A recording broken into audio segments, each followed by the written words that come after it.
হযরত আনাস রাদিয়াল্লাহু তাআলা আনহু নবীজির দরবার থেকে যাইতেছেন মায়ের খেদমত করার জন্য। নবী বললেন, আনাস তুমি কই যাও? আনাস বলে, ইয়া রাসূলুল্লাহ, ইয়া হাবিবাল্লাহ, আমি যেখানে যাইতেছি আপনি না বলছেন মায়ের খেদমত করতে গেলে আমি নবীর অনুমতি লাগবে না। ইয়া রাসূলুল্লাহ, যখন দেখলেন আপনার জিগাইলাম না, আপনার কাছে বললাম না, তখন আমি আমার মায়ের খেদমতের জন্য যাইতেছি। নবী আমার ডাক দিয়ে বললেন, তোমার মাকে আমার সালাম দিয়ে দিও। যুবক খুব খেয়াল করো, আমি বারবার বলতেছি কেউ চলে গেলে কারো যাওয়া দেখে যাব না। আজকে আমি আমার লাভের জন্য আসছি, কথা বলেন ঠিক কিনা? আমি আমার মাবুদের কাছ থেকে মাপ পাওয়ার জন্য আসছি। বক্তা কেমন ভালো ওয়াজ করে, বক্তার সুনাম কেমন, এগুলো নয়। কেননা আপনার কবরে আপনি যাবেন, আমার কবরে আমি যাব, কথা কোন ঠিক কিনা? মায়া লাগায়া সামন পিছন ডাইন বাম সবাই মিলে একটা ডাক দেন না, আবার বলেন না আল্লাহ। দেন না, দেন না, দেন না, ডাক দেন না, দেন না, দেন না। বাজান রে, কবুল করার মালিককে। আমার নবী বললেন, তোমার মায়েরে তুমি আমার সালাম জানায় দিও।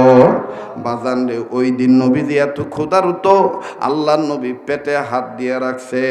আনাস বলে, নবী গো, ডাক আপনি আমারে দিছেন, কিন্তু আমি যাওয়ার সময় নজর করে দেখছিলাম আপনি মাথা নিচু করে পেটে যেন কি বানতেছে। নবী কথা শোনার পরে আরো লুকায় রাখেন।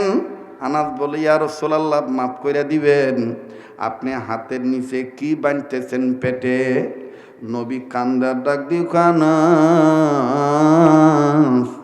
4 দিন যাবত আমি মুহাম্মদের বাড়ির চুলায় আগুন ধরে না, ক্ষুধার যন্ত্রণা, আমার পেট অনেক যন্ত্রণা করতেছে। এই পেটের যন্ত্রণা নিবারণের জন্য পেটে আমি পাথর বানতেছি। আনাস বলে, নবী গো, আপনি যদি অনুমতি দিতেন তাইলে আমি ওই পাথর বান্দার সুন্নত আদায় করতাম। নবী বললেন, আনাস, সেটা তোমার ইচ্ছা, আমি তোমাকে বলবো না। সাহাবী আনাস জলদি করে পেটে পাথর বানলেন। আমার বন্ধুগণ, আনাস চলে গেলেন। খুব খেয়াল করে কথাগুলি শোনা চাই। হযরত আনাস যখন যান, মা নজর করে দেখতেছে বাপটার সন্তানটার কেমন জানি মুখ শুকনা, আর বারবার পেটে হাতায়। বলেন তো দেখি, সন্তানদের দুঃখের দিনে, সন্তানদের বিপদের খবর আল্লাহর পরে মা জানে কি জানে না? এ যারা মাকে ভালোবাসেন আওয়াজ দিয়া বলেন, জানে কি জানে না? বনে থাকে বনবাদুরি, বাচ্চা চলে তার বুকে, তবুও মায়ে বাচ্চা ভোলে না, পড়লে হাজার দুঃখে। বিদেশেতে যদি কারো সন্তান মারা যায়, পশু পক্ষী না জানিতে জানে তাহার মা। কি বলবো, আমার কথাই বলি, আমার বন্ধুগণ, আমার পরিবারের কথাই বলি। আমার ছেলেটাকে ইন্টারন্যাশনাল, আমার বন্ধুগণ, অত্যাধুনিক একটা প্রতিষ্ঠানে দেওয়া হয়েছে। কালকে লাইলাতুল বরাত গেছে, ছুটি নাই। আমার ওয়াইফ যদিও রোজা ছিল, কিন্তু বাজান আজকে শুধু পানি দিয়ে ইফতারি করলো। আমি তাকায় বলি, কি ব্যাপার, এত কিছু এনে দিছি, কেন তুমি ইফতারি করো না? বলে, তুমি তো বাপ, আমার এই 9 বছর 9.5 বছরের ছেলেটা, তোমার মা যেমন তোমার জন্য সুন্দর মিষ্টি দিয়ে হালুয়া বানাইছে, বুটের হালুয়া, তুমি খাইতেছ। আমি গত পরশুদিন মায়েরে কইছিলাম, মা তোর হাতের বুটের হালুয়াটা আমার খুব ভালো লাগে, যদিও এটা কোরআন হাদিস কেন্দ্রিক কোনো রুসুম নয়। মায়ের হাতের পাকের অনেক জিনিস ভাল লাগে। যখন আমার মা আমার জন্য পাক করছে, মায় যখন আমার সামনে এগুলো দিছে, আমার ওই মুখে কাপড় দিয়া চোখের পানি ছেড়ে অন্যদিকে তাকায় তাকায় কান্দে। আমি বলি, তুমি কান্দো কেন? বলে, তোমার মা যেমন তোমারে খাওয়ায়, আমারও তো মন চায় আমার কলিজার টুকটারে আমি এই লাইলাতুল বরাত উপলক্ষে তার একটু কাছে পায়ে যদি আদর করতাম, কিন্তু পারি না। তুমি খুব কঠিন। মাদ্রাসায় তুমি একটু বললে একটু ছুটি দিয়ে দিত, আমার পোলাটাই তো ড্রাইভারকে পাঠাই দিতাম, পোলাটারে নিয়ে আসতো। আমি তখন ডাক দিয়ে বললাম, তুমি যেমন আজকে তোমার ছেলের জন্য কান্দ, আমার মাও আমারে দেশ দেশান্তরে বিভিন্ন মাদ্রাসায় দিয়ে কান্ত। আমার বাইরে দুনিয়ায় যাদের মা নাই, তাদের মতন বড় দুঃখী আর কেউ নেই। আমি জানি না এই ময়দানে কার মা নাই। ও মায়ের পাগলেরা, দিলটা কি নরম হইতে চায় না? কি এমন গুনাহ করছো যার কারণে চোখ থেকে পানি আসে না? কাঁদলেই তো আমার মাওলা মাফ করিয়া দিবে, কাঁদলেই তো গুনাহ মাফ হয়ে যাবে। মাবুদের মহাব্বতে পিতা মাতার জন্য একটু কান্না চাই। মায়া লাগায় বলেন না, আল্লাহ আমার মায়ের তুমি মাফ করিয়া দাও, আল্লাহ তুমি আমার বাপের মাফ করিয়া দাও। কার মা বাপ জানি কবর থেকে কান্দার ডাক দিয়ে বলে, পোলারে মাইয়া রে, লাইলাতুল বরাত উপলক্ষে, রমজান উপলক্ষে, মাহফিল উপলক্ষে কত আনন্দ করতেছ, কিন্তু আমরা যে কবরে শুয়ে রয়েছি আমাকে একটু খবর নিলি না।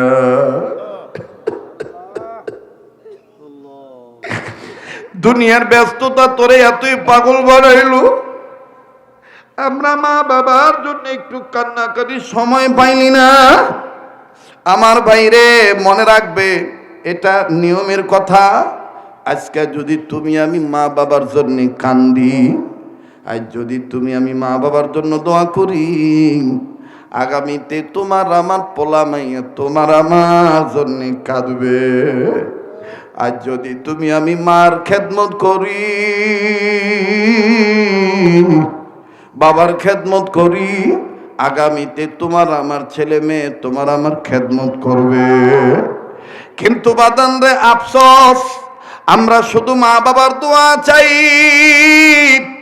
এই কথাটাও অনেক সন্তান মনেও করে না। আমাদের ভুলের কারণে মা বাপ যদি কষ্ট পাইয়া বদদোয়া দেয় তাইলে উপায় নাই। মা বাবার দোয়া যেমন কাজে লাগে, মা বাবার বদদোয়া কিন্তু তেমন লেগে যায়।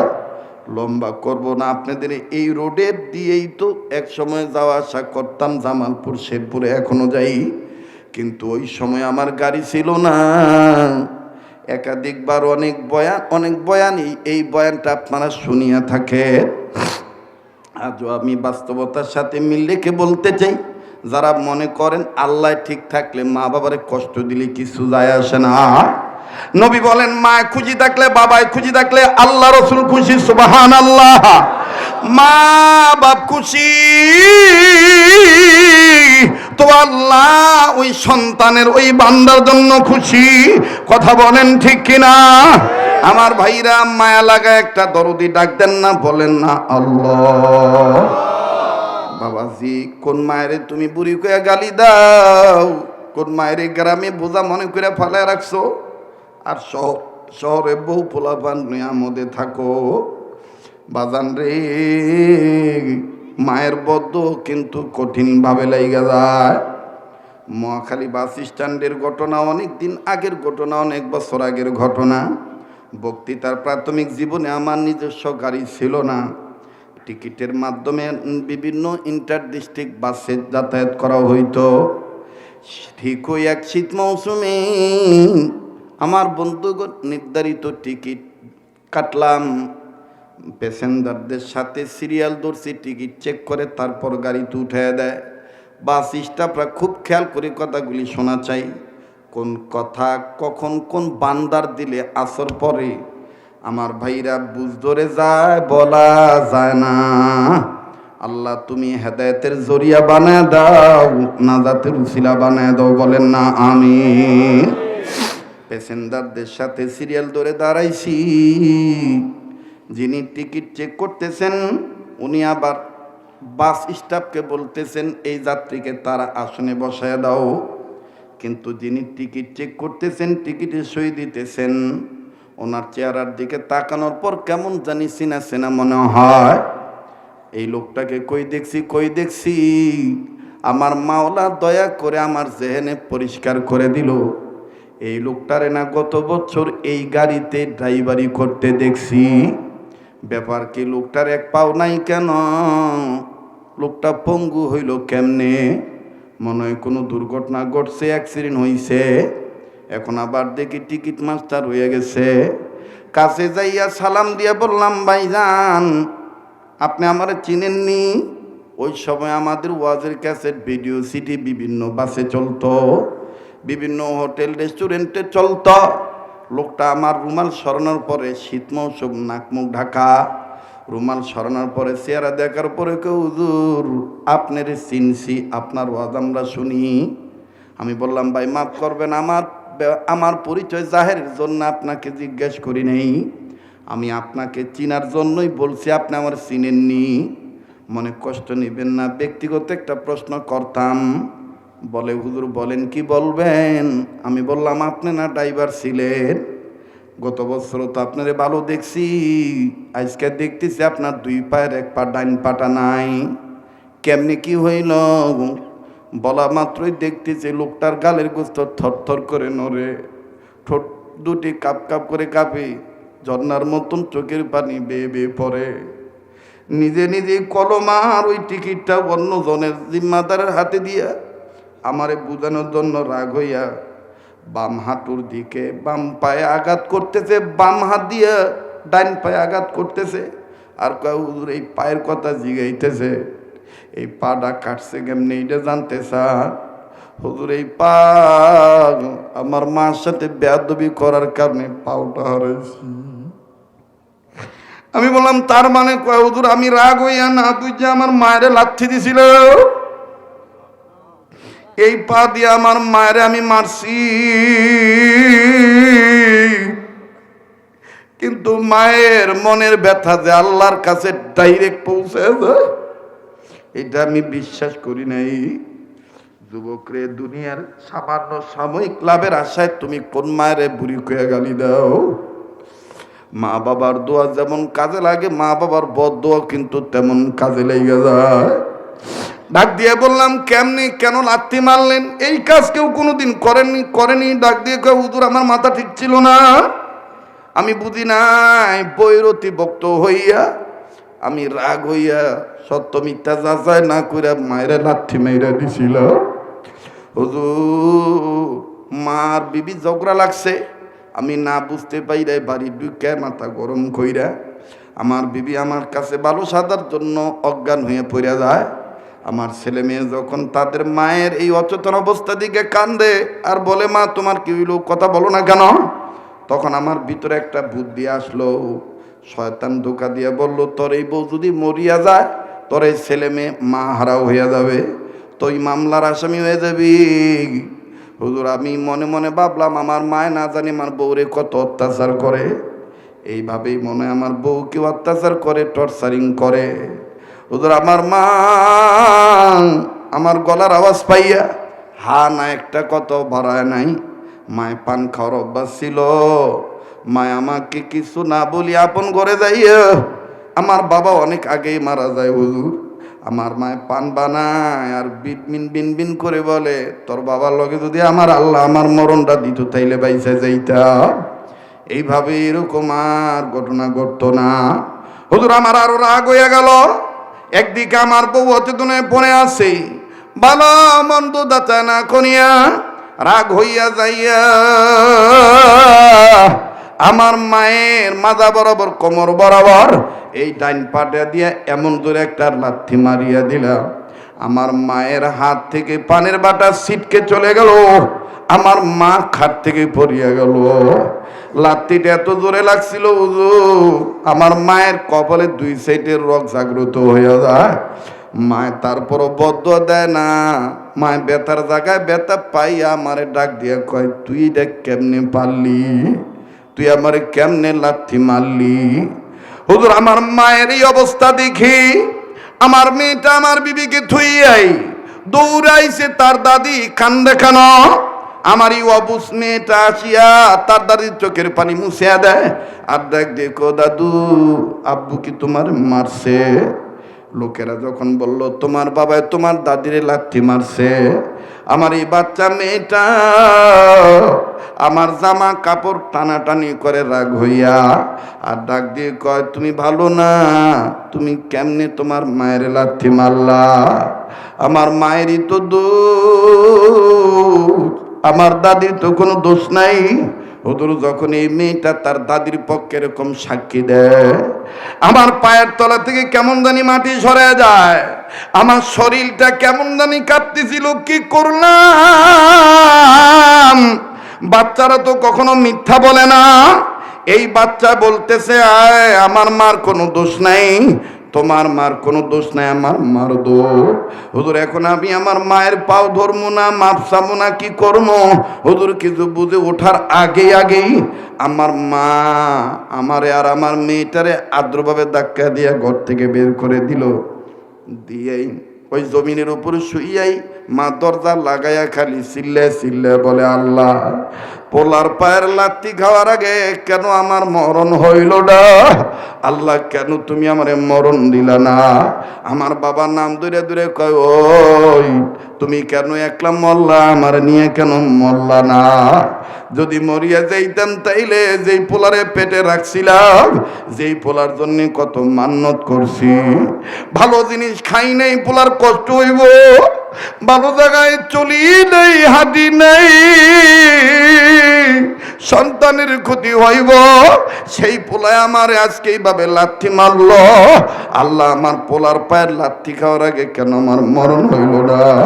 লোকটা কান্দার ডাক দিয়ে কয় হুজুর এলাকার অনেক মানুষ আমাকে মন্দ বলল, আমিও দেখলাম কাজটা ঠিক হয় নাই, কিন্তু মায় তো আর দরজা খোলে না। বাইরে জানা নাই এরকম বিয়াদবি কে কে করছে, গালিগালাজ কে করছেন? মারে আজকে থেকে ওয়াদা করেন আর জীবনে গুনাহ করব না।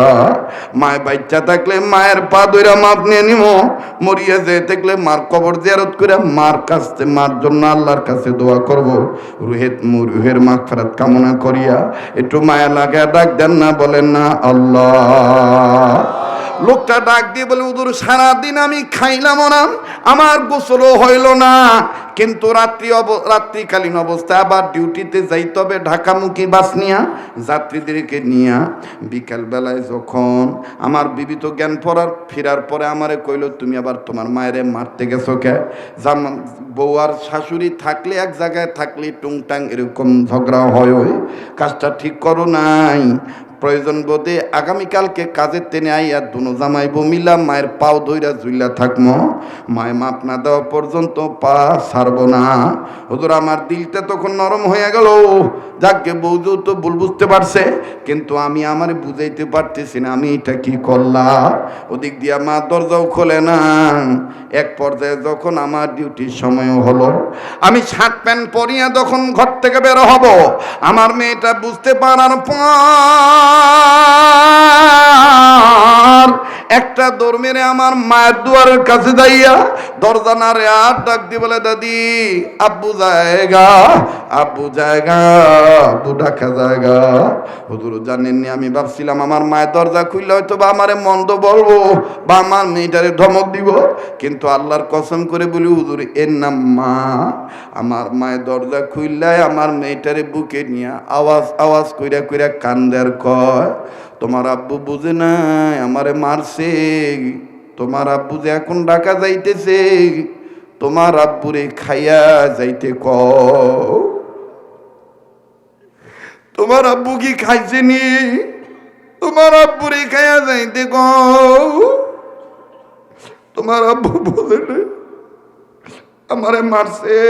উদুর তখন আমি বুকটার মধ্যে হাত দিয়া আল্লাহরে কইলাম আল্লাহ এর নাম মা, এর নাম মা। হাইরে পাষাণ হৃদয়ের মানুষেরা আজ কান্না আসে না, যেদিন কান্না আসবে সেদিন কান্না করে লাভ হবে না। বাইরে যে হারাইছে সে জানে সম্পদ হারানো কি বেদনা। মা যে কত বড় নিয়ামত, যাদের নাই তারা এখন বুঝতেছে কেউ তো আর মায়ের মতন খাবার নিয়ে অপেক্ষা করে না। আমার বাবা আইব কামে তেনে তারপরে বাবার নিয়ে খামু। বড় টুকরাটা পোলার জন্য রাইখা দেয় নিজে না খাইয়া। ওই মা দেখার নাই। আল্লাহ ডাকবেন না, বলেন না আল্লাহ। লোকটা কান্দার ডাক দিয়ে বলে, হুজুর আমি এখন কি করব খুঁজে পাই না। সিদ্ধান্ত ওইটাই নিলাম, আগামীকালকে মায়ের পা ধরে মাপ নিব। আমি বাসে ডিউটি শুরু করে দিলাম, কিন্তু মার মনের ব্যথা যে আল্লাহর আরশের খুঁটি নাড়া দিছে বুঝি নাই হুজুর। আমি যখন ড্রাইভিং সিটে বসে গাড়ি স্টার্ট দিয়া মাইলকে মাইল ছুটে চললাম, হুজুর যেই রোডে বছরের পর বছর গাড়ি চালাইছি কোনোদিন দুর্ঘটনা ঘটে নাই, কিন্তু ওই দিন সামন দিক থেকে একটা কাভার ভ্যান আসলো, আসি আমার মুখোমুখি লাগাইয়া দিল। হুজুর কত মানুষ নিজ নিজ আত্মরক্ষার্থে জানালা দিয়া লাফ দিয়া চলে গেল, আমার স্টাফরাও অনেকে চলে গেল, কিন্তু আমি যে এখন উঠব আমি দেখলাম আমার হাত ফাটে নাই, আমার হাত কাটে নাই, আমার মাথা ফাটে নাই। ভাবছি আমার কিচ্ছু হয় নাই। আমি মনে করিয়া যখন উঠতে ধরছি মনে হইতেছে কে যেন আমার পাটা ধরিয়া রাখছে। হুজুর নিচের দিকে তাকায় দেখি যেই ডাইন পা দিয়া মায়ের লাত্তি মারছিলাম ওই পাটাই আমার গাড়ির সামনের সিট ভাঙিয়া আমার ডান পায়ের হাঁটুর নিচের সাদা গোস্ত ভেদ করিয়া একেবারে ভিতরে ঢুকে আছে। হুজুর এই পাটা নাড়াইতেও পারি না। লিস্টাপরা ডাক দিয়ে বলে, ও উস্তাদ এইভাবে আপনার পা বাইর করা যাবে না, নিচে রক্তের বন্যা বয়ে যায়, কাটা ছাড়া পা বাইর করা যাবে না। হুজুর এরপরে আমার জ্ঞান ছিল না, আমাকে দরাদরি করিয়া সিট কাটিয়া যদিও পাও বাইর করিয়া আমার এই আহত অবস্থায় নিয়ে গেছে হাসপাতালে। সদর হাসপাতাল কর্তৃপক্ষ জব দিছে, ঢাকায় পাঠাইতে বলছে। ঢাকায় যখন পাঠাইছে ঢাকার ডাক্তাররা আপ্রাণ চেষ্টা করছে পাওটা রাখার জন্য, কিন্তু আল্লাহ যে অঙ্গটা রাখবো না ওইটা তো দুনিয়ার কেউ চেষ্টা করিয়া রাখতে পারবে না। হুজুর আমার পাটা আমার সাথে আর রাখতে পারলো না, পাটা হাঁটুর নিচ থেকে কাটতে বাধ্য হলো। হুজুর সবচাইতে আশ্চর্যজনক বিষয় হলো আমার জ্ঞান ফেরার পর আমি এখনো চোখ খুলি নাই, কিন্তু বুঝতে পারতেছি বিভিন্ন আওয়াজ আমি বুঝতে পারতেছি। হঠাৎ করে আমি অনুভব করতে পারতেছি আমার এই কাটা পাটাকে যেন নরম নরম হাত দিয়া টিপি দেয়, আর আমার কানে আওয়াজ আসতেছে কে জানি ডাক দিয়ে কয়, আল্লাহ আমার পোলা বোঝে নাই, আমার পোলা না বুঝে আমারে মারছে, আমি তো তোমার কাছে ওর জন্য কোনো বদদুয়া দেই নাই। আল্লাহ আমার এই পোলার এই অবস্থা হইল, এখন আমারে মা কইয়া ডাকবো কে? হুজুর আমি চোখ খুলিয়া দেখি আমার ডাইনে বামে কেউ নাই। যেই বউয়ের পাগলে মায়ের মারছি এই বউ তার ছেলে মেয়েদেরকে নিয়ে পাশের একটা বেডে আরামে ঘুম ঘুমাইতেছে, কিন্তু আমার মা এই বেতার জাগা লইয়াই আমার পাও টিপে আর আল্লাহর কাছে আমার জন্য মাপ চায়। আমি বুঝতে পারি আমার মায়ের কাঁধে হাত দিয়ে আদ্রভাবে টান দিয়ে গেলাম, মা আমারে মাফ করে দে। হুজুর আমার মাকে যখন মা কইয়া ডাক দিছি আর কইছি মাফ করে দে, আমার মা তাড়াতাড়ি করিয়া উঠিয়া আমার ঘাড়ের নিচে ডাইন বাম হাত ঢুকাইয়া দিয়া টান দিয়া আমার মাথাটা বুকের সাথে লাগাইয়া আমার কপালে চুমা দেয়, কান্দের কয়, বাবা রে আমার কাছে মাপ চাইতে হইব না, তুই যে আমারে মা কইয়া ডাক দিছ তাতে আমার কলিজা ঠান্ডা হয়ে গেছে। আমি তখন জিগাইলাম, মা অনেক ব্যথা পাইছো বুঝি? বলে, বাবা আমার খবর নেওয়া দরকার নাই, বাবা তুই আগে তুই কেমন আছিস? হুজুরের নাম মা। হুজুর আমার মা ডাক দিয়ে গো, বাবা আমি তোমার একটা কথা কই, আর কোনোদিন এরকম মাথা গরম করো না বাবা, বাবা তুমি ছাড়া আমার কেউ নাই, মা ডাক দেওয়া। বাবা আমি তোমারে জলদি করে বাড়িতে নিয়ে যাবো, তোমারে আর এই লাইনে রাখবো না। হুজুর আল্লাহর কসম করে বলি, আগে ড্রাইভারি করছি, অনেক টাকা কামাইছি, রাখতে পারি নাই। কিন্তু মায় মাপ দেওয়ার পর থেকে এক পা নিয়া, কাটা পা নিয়া এখন টিকিট চেক করি কোম্পানিতে। আলহামদুলিল্লাহ, অল্প কামাই করলেও মার মন ভালো থাকার কারণে, মায়ের দোয়ার সাথে থাকার কারণে এখন বরকত আর বরকত।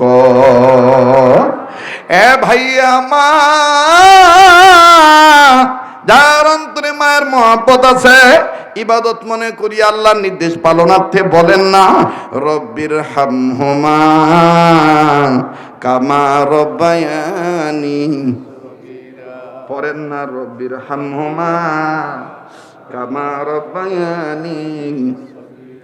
একটা ওয়াদা দিতে পারবেন কিনা জানি না, এই পাগলকে অবহেলা করবেন না। এই আগামী কয়েকদিন পর 21 ফেব্রুয়ারি আমি চলে যাব প্রতি বছরের ন্যায় মদিনায়। আপনারা অনেকেই জানেন, প্রত্যেক বছর 2014 সাল থেকে শুরু করে 2025 পর্যন্ত, শুধু করোনার বছর, মহামারীর বছর আমি যাইতে পারি নাই। তাছাড়া প্রত্যেকটা বছর গোটা রমজান মাস আমার মদিনায় থাকা লাগে। কথা দিচ্ছি আপনাদেরকে বলবো না, আপনাদের জন্য আমি রাসূলুল্লাহ রওজা বাকি দুরুদ সালাম আপনাদের পক্ষ থেকে পৌঁছায় দেব। এবং আবার যখন দেশে আসব, কাবা যখন ধরব, কাবা ধরে আপনাদের জন্য দোয়া করব। একটা ওয়াদা করতে পারেন নাকি? এই পাগলের এই কাবা ধরা হাতের সাথে হাত উঠাইয়া মা বাবার নামে দোয়া না করিয়া যাব না। কেননা আমার দিল বলে আজকে দোয়া আল্লাহ ফিরে দিবে না। কারা কারা তৈরি আছেন দু হাত তুলে আল্লাহকে দেখেন না, আল্লাহ তুমি কবুল করিয়া নো, বলেন না আমিন। হাত নামা। আমার ভাইরা, কে চলে যায় কে রয়ে যায় এদিকে দেখার দরকার নেই। আল্লাহ ছাড়া আমার আপনার আপন কেউ নাই। ওই আল্লাহর কাছে মাপ চাওয়ার আশায় বসে আছি, বসে থাকবো ইনশাআল্লাহ। বাজান রে, মা বাবা খুঁজি থাকলে কে খুঁজি হইয়া যায়। চাদর যেহেতু আপনার।